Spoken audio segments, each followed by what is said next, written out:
Yeah, I was thinking about the difference between cucking, if you will. I always hated that word. It's kind of disgusting. But it's become a good way to describe what we see people so often do, which is give in to the mob because of peer pressure and shame mongering or what have you.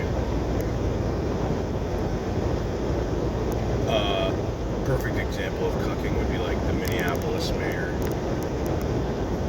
giving up a police station to be destroyed by a fucking mob. Which is just really, really bad, cringy optics. What's the difference between that and good faith, productive compromise? So yeah, what's the difference between cucking and compromise? So yeah, that mayor is a cucky bitch. Or people are saying Trump signing this crime bill, whatever it's called, police reform bill, is cucking. I'm not sure I agree that is. Maybe the timing, because it looks like he's giving into a mob. But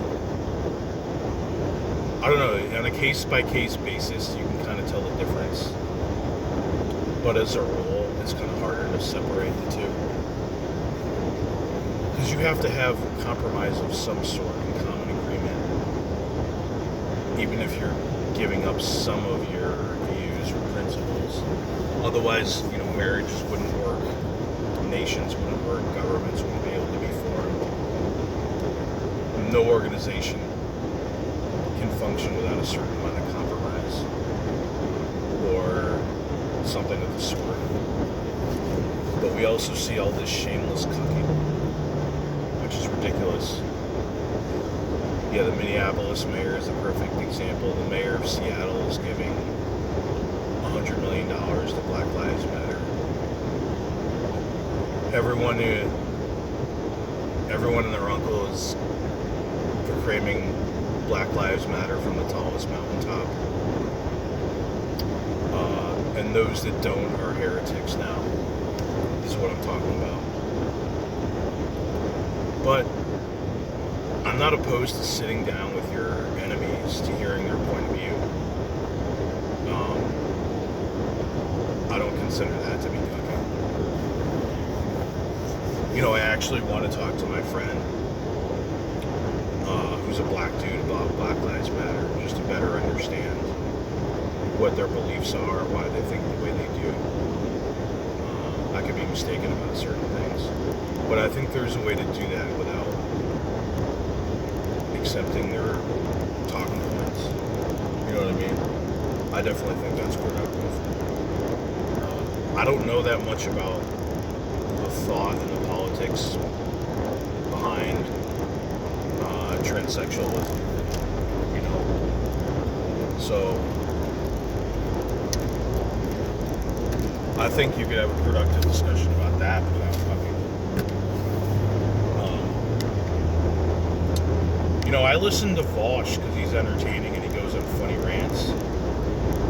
Sometimes he's ridiculous, but sometimes he goes on funny rants or he has funny debates with people. So I listen to Vosh and he talks about the theory or the application behind transsexualism. And I still don't know that much about it at all. But a lot of people don't want to know about it, right? They think even listening to it is fucking, is allowing yourself to be poisoned. But I don't know, I don't think that way. I think people that you disagree with, you gotta listen to what they say. Yeah, you can say it's bullshit or it's worth considering or I learned something.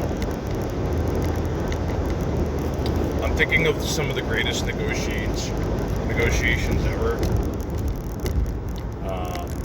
which was maybe the Camp David Accords, when Israel and Egypt, who had been fighting nonstop for their whole existence, actually sat down at the table and signed a peace deal.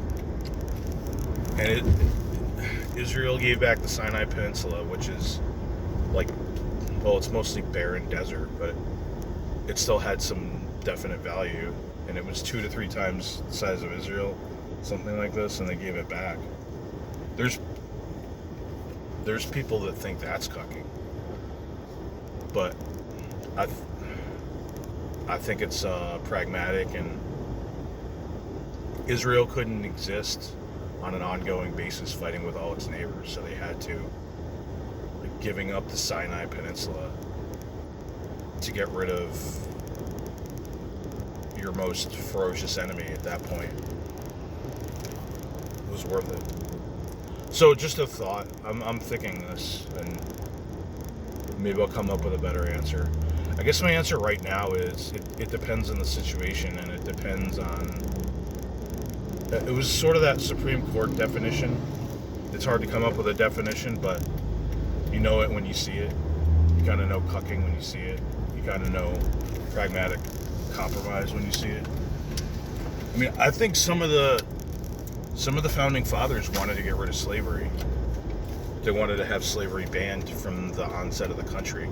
Of course, they didn't agree to that, so they compromised on the issue. They had the 3/5 decision where not only did the South not want to give up slavery, they wanted to have every slave count as a vote, you know, and that's where the 3/5. Like, I don't know how this was discussed, but you know, they were like, all right, you're not getting a vote for every slave, all right? Well, would you call a deal if we just said 3/5? Okay, signed. So, I mean, that's just kind of a crazy example of compromise. But no, I think you know it when you see it, cucking versus compromise. So, I don't know. If anyone has an intelligent answer, feel free to chime in. Make a comment, or better yet, make a response video like our heralded Paul Talk. Anyway, everyone have a good day.